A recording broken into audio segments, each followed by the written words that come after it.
ব্যক্তির জাহান্নামে ফেলে দাও। বলবেন কাদের হাত পা জ্বলবে? হাদিস সহিহ বুখারী।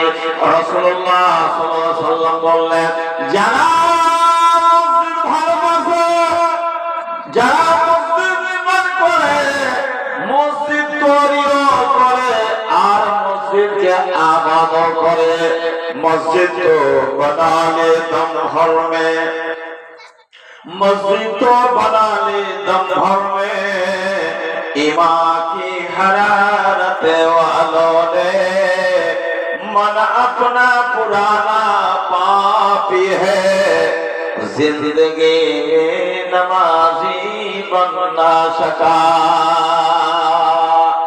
मस्जिद এখন নয়, 10-15 মসজিদ তৈরি হয়, আর ওই মসজিদে যদি আল্লাহর ইবাদত না হয়, বندگی না হয়, মসজিদের সম্মান না হয়, তাহলে ওই মসজিদ আপনার বিরুদ্ধে কিয়ামতের দিন সাক্ষী দেবে।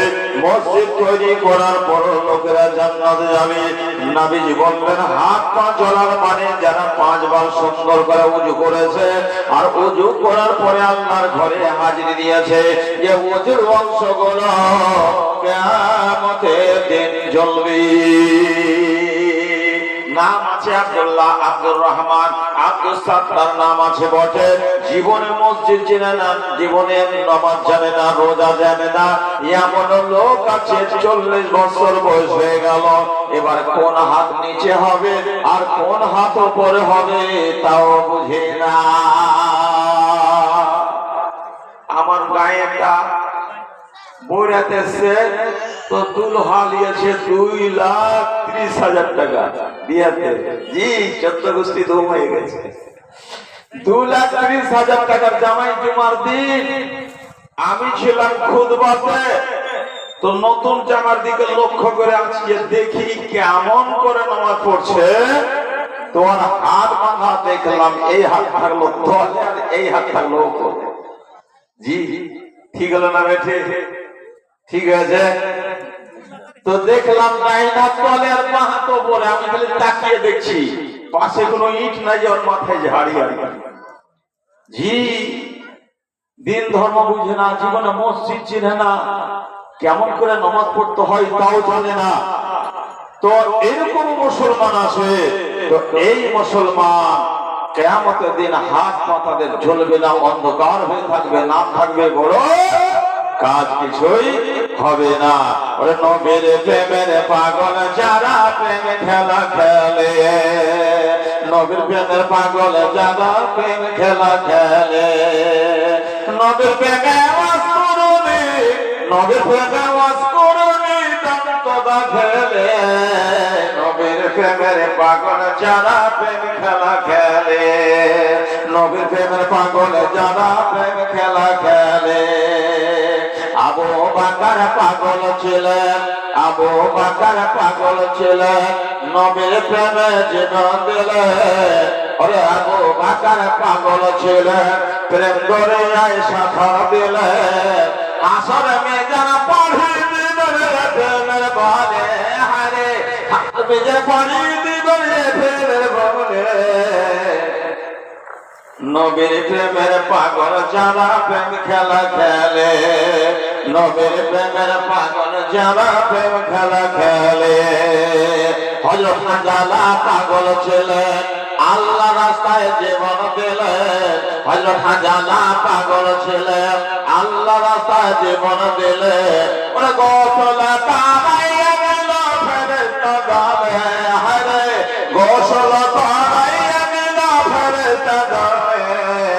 নবীর প্রেমের পাগল যারা প্রেম খেলা খেলে, নবীর প্রেমের পাগল যারা প্রেম খেলা খেলে। আল্লাহ পাক বলছেন, ইয়া আইয়ুহাল্লাযীনা আমানু লা তাদখুলু বুয়ুতান গায়রা বুয়ুতিকুম হাত্তা তাস্তানিসু ওয়া তুসাল্লিমু আলা আহলিহা। তুমি অপার চাচাতো ভাইয়ের বাড়ি, খালেতে ভাইয়ের বাড়ি, মামাতে ভাইয়ের বাড়ি, বিহার বাড়ি, দাদার বাড়ি যাইতে যদি হয় আল্লাহ পাক বললেন খবরদার তার বাড়িতে হুড় করে তুমি ঢুকে যেও না। গ্রামে বসবাস আছো যে কেউ বলবে আছো যে করতে করতে আর বাড়িতে ঢুকে গেছে। জি কোরআন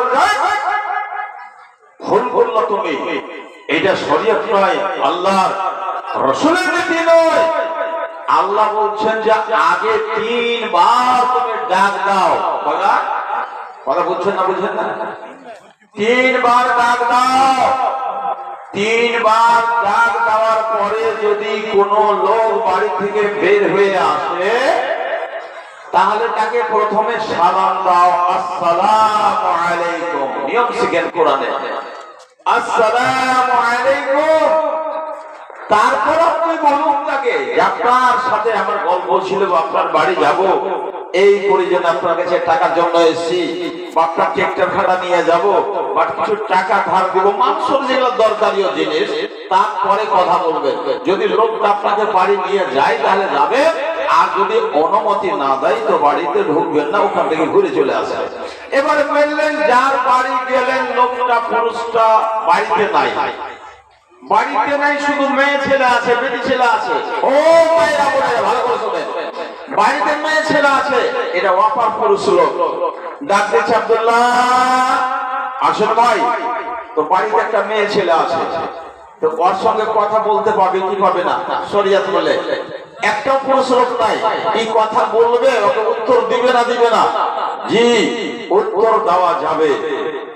মহিলা পর্দার আড়াল থেকে উত্তর দিবে, কিন্তু তার আওয়াজটা কর্কশ হবে। আওয়াজটা কি হবে? কর্কশ। বুঝতে পারলেন না? আসেন আব্দুল্লাহ ভাই। তো বাড়ি থেকে একটা মহিলা গেটের ভিতর থেকে আওয়াজ হচ্ছে, কে? তো আমি সলিমুদ্দিন। কি কইছো? ভাইয়ের সাথে দেখা করতাম, বাড়িতে নাই, কাটিয়ে গেছে, কবে আসবে জানি না, এখন তো নাই বাড়িতে। আচ্ছা ওই পুরুষ লোকটা ওখানে দাঁড়িয়ে থাকবে না, পালাইবে? কথা বলে পালাইবে না? যে বাপরে বাড়ির মহিলাটা খুব হারামি আছে, এইখানে আর ঠিকা যাবে না। হারামি লয়, ওটাই হলো সলেহা, ভালো মেয়ে ওটাই, নেককার মেয়ে ওটাই।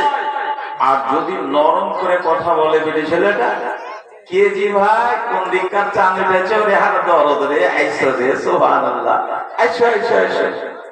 খালি লচলচে করে যদি কথা বলে দেয়, তাহলে লোক যদি খারাপ থাকে, গুন্ডা লোক হয়, তো কবে জাগবে, এখানে বাসা বান্ধার জায়গা হয়ে গেছে। জি কোরআন কি বলছে? ফালা তাকজানা বিল কওলি ফায়াতমাআল্লাযী ফি কলবিহি মারজুন ওয়া কুল্লা কওলাম মা'রুফা। আল্লাহ বলছেন মহিলার দল, তোমার বাড়িতে তোমার স্বামী যদি না থাকে, বা তুমি কোন জায়গায় রাস্তা পথে চলাফেরার মাধ্যমে যাও, আর অপর পুরুষ লোকের সঙ্গে তোমার যদি সাক্ষাৎ হয়ে যায়, দেখা হয়ে যায়, খবরদার নরম ভাষায় কথা বলিও না। যারা রোগাহীন, যাদের মধ্যে রোগ আছে, প্রেম রোগ, তারা লালচ করে নিবে, তোমার সঙ্গে ভালোবাসা করবে, প্রেম পাতাবে। মারে বেটি রে আমার ধনেরা, তাকে কর্কশ ভাষা, কড়া ভাষায় কথা বলবে, সেই লোকটা তোমার সঙ্গে প্রেম পাতার সুযোগ পাবে না। আল্লাহ পাক বলছেন, হাত্তা তাস্তানিসু ওয়া তুসাল্লিমু আলা আহলিহা যালিকুম খায়রুল লাকুম লাআল্লাকুম তাযাক্কারুন। এটা হচ্ছে তোমাদের জন্য ভালো। বন্ধুরে আমার, আপনি বলবেন মাওলানা নিজের চাচার বাড়ি, খালুর বাড়ি গেলাম, বা নিজের বাড়ি গেলাম, এর অনুমতি লওয়ার দরকার কি আছে? একজন সাহাবী বলছেন, ইয়া রাসূলুল্লাহ, বাড়িটা তো আমার, আমি যদি নিজের বাড়ি যাই তাহলে কার কাছে অনুমতি নিব? বাড়ির মালিক হলাম আমি, বাড়ির গার্জিয়ান হলাম আমি, বাড়িটা তৈরি করেছি আমি। বলে তোমার বাড়িতে আরো অপর মহিলা আছে না নাই? তোমার ভাই বউ আছে, তোমার নিজের বউ আছে, তোমার স্ত্রী আছে, তোমার মা আছে, তোমার ভাতিজা আছে বলে হা। নবীজি বললেন নিজের মনে ওই বাড়িতে ঢোকা যাবে না।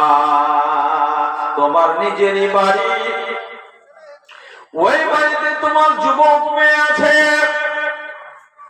বাড়িতে পুরুষ লোক না থাকার কারণে হইতে পারে ওই মহিলা মাথার কাপড় ফেলে আগিনায় বসে আছে। তোমার নিজের বউ আছে, তার সেলাই কাপড় নাই, ঘরের বারান্দায় বসে আছে। তোমার মায় আছে, তোমার মায়ের শরীরের কিছু অংশ উলঙ্গ হয়ে আছে, বাড়িতে কোনো পুরুষ লোক নাই, বসে আছে।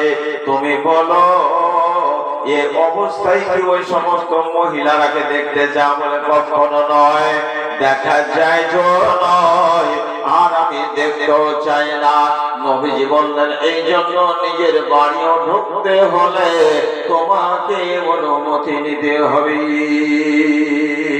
সাহাবী বলছেন ইয়া রাসূলুল্লাহ, অনুমতি নেওয়ার নিয়মটা একটু জানিয়ে দেন, শিখিয়ে দেন, আমরা সতর্ক হয়ে যাব। নবী বললেন যখন তুমি মিকচার বাড়িতে, ভাইয়ের বাড়িতে ঢুকবি, তখন তোমাকে একটু চিৎকার করতে হবে, নইলে গলার আওয়াজটা জোর করতে হবে। কাশি হয় না, তবু তোমাকে কাশির মতো একটা আওয়াজ বের করতে হবে। পায়ে তোমার জুতা চাপল থাকলে জোর জোর করে তুমি দরওয়াজাতে গেটে মারো। তোমার বাড়ির ভাতিজি বউ বেটিরা সাবধান হয়ে যাবে। বাড়ির মালিক আছে, তারা নিজের শরীরকে ঢেকে নিবে। এটাই হলো তোমার জন্য অনুমতি দেওয়া। বুঝতে পারলেন? এবার একজন পুরুষ লোক আর একজন মহিলা রাস্তা দিয়ে হেঁটে যাচ্ছে, তো আগে কে হাঁটবে? মহিলা হাঁটবে না পুরুষ আগে হাঁটবে? নিয়মটা কি? ভাইরা আমার, যদি আপনার নিজের স্ত্রী হয় তাহলে বাধা বিঘ্ন থাকবে না। আগে হাঁটেন বা পিছনে হাঁটেন, সঙ্গে হাঁটেন। যদি অপর মহিলা হয়, অপরের মেয়ে হয়, তাহলে আপনাকে সতর্ক সাবধান হয়ে যেতে হবে।